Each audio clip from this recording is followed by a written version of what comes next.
Hello everyone. It's time for the next episode in the tutorial series about the ReactorCraft mod for Minecraft. In this episode, we will be talking about breeder reactors, which are like high temperature gas reactors, technically a subset of a fission reactor in real life, but in the game it's treated differently because the mechanics are pretty different, or at least the intent is pretty different compared to the standard fission reactor added by ReactorCraft. In real life, the liquid metal fast breeder reactor, which is what you construct in the game, has been used in a variety of locations, including submarines and airplanes. But in game, unfortunately, you only have the ability to construct stationary reactors. Maybe you can put it like on Archimedes ships, but the reactor can't function while it's in ship mode.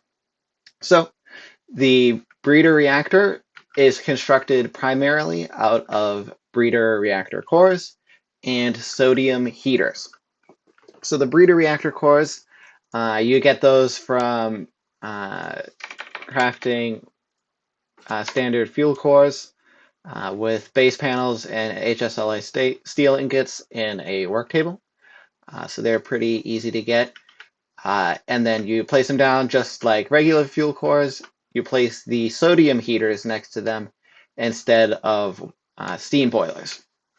So the breeder reactor, in terms of mechanics and construction, is sort of a mashup between the standard fission reactor and the high temperature gas reactor. You have the neutron flux and waste handling of a standard fission reactor, but like the high temperature gas reactor, you aren't directly boiling steam. Instead, you are generating superheated molten sodium. The reason that you don't do standard steam is because steam is water, I should say, is a neutron moderator and a neutron absorber. Both of those are qualities that you don't want in a liquid metal fast breeder reactor. The reason it's called a liquid metal fast breeder reactor is because the fast part comes from how fast the neutrons are moving. Because water slows down the neutrons, they aren't fast anymore. They're called thermal neutrons, uh, which means that they're not moving fast enough to trigger the sort of reactions that you want in order to breed more fuel. And the breeding fuel is why it's called a breeder reactor. Breeder reactors have the unique capability in game of generating more fuel than they consume. So, as you notice, I have breeder reactor fuel in here, which is not the standard uranium fuel or plutonium fuel. The way you get it is you craft depleted uranium with uranium fuel pellets, and you get 4 breeder reactor fuel 0% converted. So you might be thinking, oh, well, what is it converting into? The answer is it's converting this breeder reactor fuel into plutonium, which can then be put into a standard fission reactor and used for power. As a reminder, plutonium has pretty different characteristics than standard enriched uranium pellets, so you can't just use the two interchangeably. That's a pretty good way to make your reactor explode. So the breeder reactor is the best way to get the most out of your uranium because when you run the uranium through the isotope centrifuge, you're going to get a whole lot more depleted uranium than you are going to get enriched uranium. And because the breeder reactor uses 4 depleted uranium pellets for every enriched uranium pellet, you won't be able to consume all of your depleted uranium, but you will be able to consume a whole lot more of it than you would with a standard fission reactor. With the standard fission reactor, you're consuming very, very little of it because the fuel doesn't use it and it's not used in most of the materials for the construction. So the breeder reactor, as it works, it has the fuel produces neutrons like the standard fission reactor, and those neutrons go on to trigger fission reactions in other breeder reactor cores. But you have the fuel which gets steadily converted more and more towards plutonium. When the fuel is 100% converted, so half a plutonium fuel pellet is produced, and it can be pulled out the bottom, which does complicate waste handling a little bit, but I will go into that shortly. So you put the breeder reactor fuel in it, make sure that it doesn't get too hot. Like a standard fission reactor, it will melt down at 1,800 degrees Celsius. But unlike a standard fission reactor running on uranium, there is a positive void coefficient, which means that the reactor does get more, it produces more neutrons the hotter it gets, which means that if your cooling system is run right at its limits, as say when the reactor is operating at 500 degrees Celsius, and then RNGesus conspires against you, and there's a random number excursion that pushes you up to 750 degrees Celsius, the reactor will be producing more neutrons than it was before, and if your cooling system can't keep up, that means that the reactor can undergo a runaway spike all the way up to 1800 degrees Celsius, and it melts down. So even more than a standard fission reactor running on uranium pellets, you want to include a little bit more cooling room than you think you need just to cover those flukes in the random number generator. Right now, in version 31B of ReactorCraft, the slope is pretty small. There's a jump above and below 700 degrees Celsius, but Reka did tell me that he is adding void coefficients back in. They were removed accidentally. So if you're playing past version 31B, do keep in mind that the reactor will run faster the hotter it gets, and you'll want to test and plan accordingly. So you have these sodium heaters instead of the standard steam boilers. Steam boilers, I forgot to check before the video, but I believe that they absorb a large quantity of neutrons from standard fission cores, from breeder cores, and I know that the sodium heaters will absorb 90% of neutrons from a standard fission reactor, so you definitely can't put these in a regular reactor. They just won't work.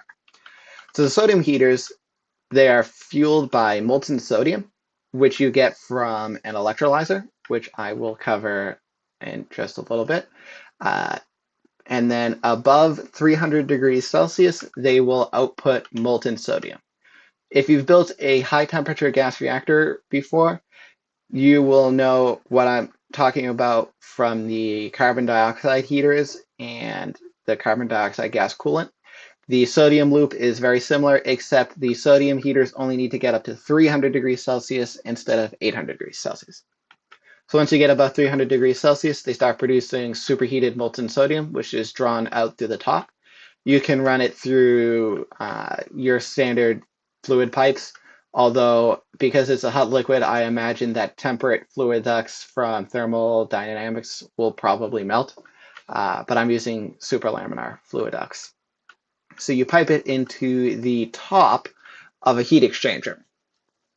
And then into the bottom of a heat exchanger, you pass 512 radians at at 16 newton meters of torque to produce 8,192 watts. I was going to say 8,192 kilowatts, but that's not right.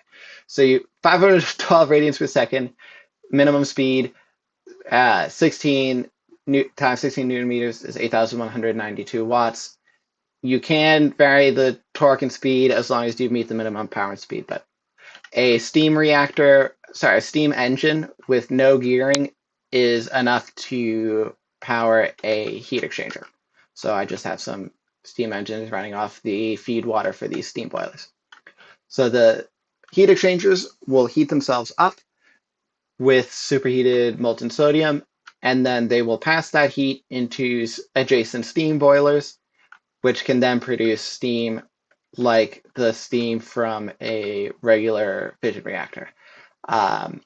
The steam can be carried in the same steam lines as steam from your fission reactor, so you don't have to worry about a separate power generation loop for your two reactors. Once you get steam out of the steam boilers, you can just mix the two steams together and pass through a turbine or a high pressure turbine, and you're good to go. And then you pull out regular molten sodium from a side of the heat exchanger, pass it back into the bottom of your sodium heater, and then you're good to go. You have closed the coolant loop. With heat exchangers in version 31B, if you pass in more liquid than they can comfortably exchange, they will hold the liquid in reserve. So if, for instance, there were no steam boilers, it would quickly heat itself up to the 300 degrees Celsius temperature of this superheated molten sodium, and then it would not exchange any more molten sodium until it cooled down. In a future update, Reka has said that he has changed that behavior, so it will continuously exchange heat, but as the temperature of the heat exchanger approaches the temperature of the hot fluid it is exchanging, instead of holding the fluid in reserve, the efficiency will instead drop.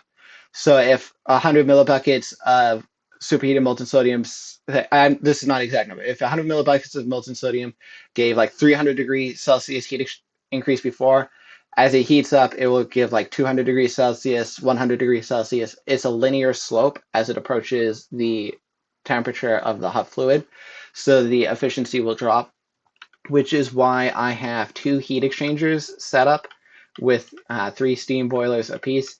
Even though one might be able to handle all the superheated molten sodium, I'm splitting it up so that way each heat exchanger will be more efficient because it will spend more time at a lower temperature because it's able to transfer to 6 steam boilers instead of 3 steam boilers with just one.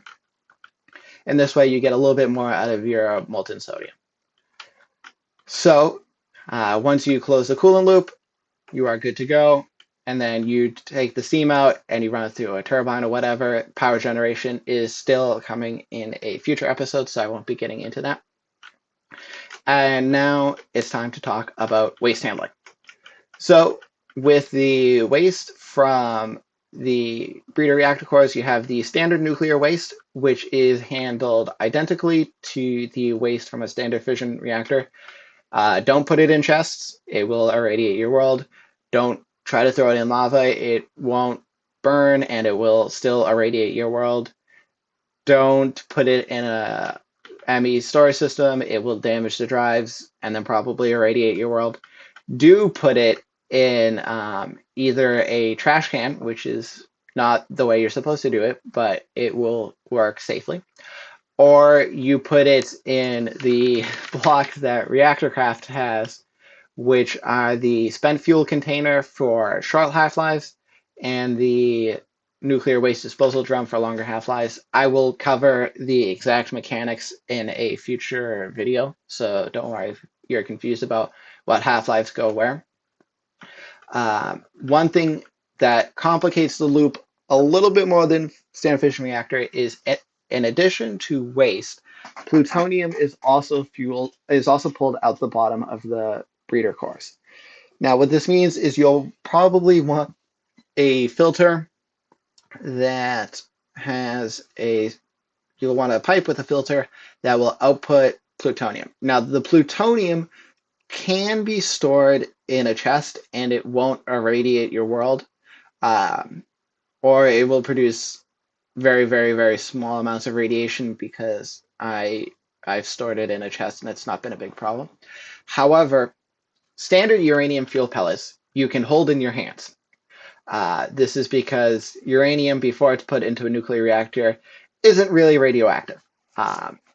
You wouldn't want to hold it without protection in real life, but that's because you'd get heavy metal poisoning like with lead rather than being irradiated to death. Plutonium is very different. If you hold a plutonium fuel pellet in survival without any protective clothing, you will pretty quickly die from radiation poisoning. There is the hazmat suit, hazmat helmet, hazmat chest, hazmat legs, hazmat boots, which are made from radiation shielding fabric, which uses depleted uranium, depleted triso fuel, or lead and leather. So if you want to hold plutonium and manage it directly, you will want to either make the hazmat suit or wear like draconic armor, but you run out of the radiation poisoning drains the battery on your draconic armor, as you can see in the lower left corner of my screen, very quickly. So I would use the hazmat suit if you don't have tons and tons of redstone flux to spare. So it appears that one of my other reactors has blown up, but don't worry, don't use that design. This design, though, does work and is safe. So I talked about the salt, which you have to get through an electrolyzer. So you plonk down the electrolyzer, and you look at it, and you see this GUI. And so what you have to do is you have to put salt into it, which you get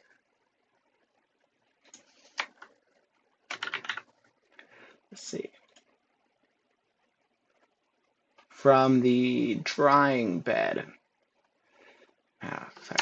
So the drying bed from ReactorCraft, you dry out water, you get salt. Now, if you are using ReactorCraft in conjunction with mods other than Rayco's mod, you will likely have other sources of salt, which will also work. MagnetiCraft adds salt ore, which you can pulverize to get salt. I know that that works. I use it myself. Mechanism adds salt blocks, which you can like put one in a crafting table and it will produce 9 salt. That will work. There's nether salt ore, which should also work once you grind it up. But anyway, so you take any of the variants of salt. We'll take the MagnetiCraft. You put it in this slot in the electrolyzer. So what you have to do is you have to shock it with a Van de Graaff generator, and you have to heat it up to 800 degrees Celsius. So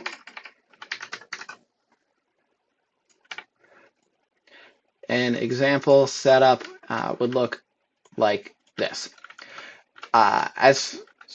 So I believe the temperature doesn't matter as long as it's above 800 degrees Celsius, but I do believe that the rate of the more power you put into the Van de Graaff generator, the faster the electrolyzer will go. So this tank is unused, but there's these 2 tanks which go out the top and the bottom. So you can attach standard fluid ducts. I always put servos on them, but so you attach them to the top and the bottom, and that's how you're going to get the sodium and the chlorine. Chlorine, as far as I can tell, is useless.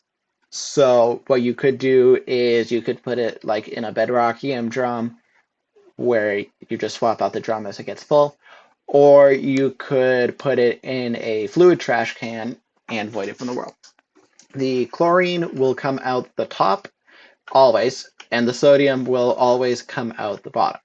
So the sodium is what you definitely want to save because that's the coolant. So you put a drum there, you fill it up, and then you can put it into the coolant loop. I used a creative tank because this is creative, but you'll want to produce it yourself if you're using it in survival. And so you put the sodium into the bottom of the sodium heaters. Once you have enough to fill up all the sodium heaters and you have a little bit of spare sodium in the loop, you are good to go to start the reactor. And so, I don't know why it said that. And so now you have a fully functioning breeder reactor core. And so afterwards you can use the plutonium and you can use it to directly generate power if you want. In theory, you could just like run the heat exchangers to recycle the coolant without passing it into a steam boiler, but I feel like that's kind of a waste. And as far as the reactor construction goes, it's very similar to a fission reactor. You have the neutron reflectors and all that for managing neutrons. And yeah, so go ahead and test out all the different designs you can. And I hope that you enjoy using the breeder reactor as much as I have.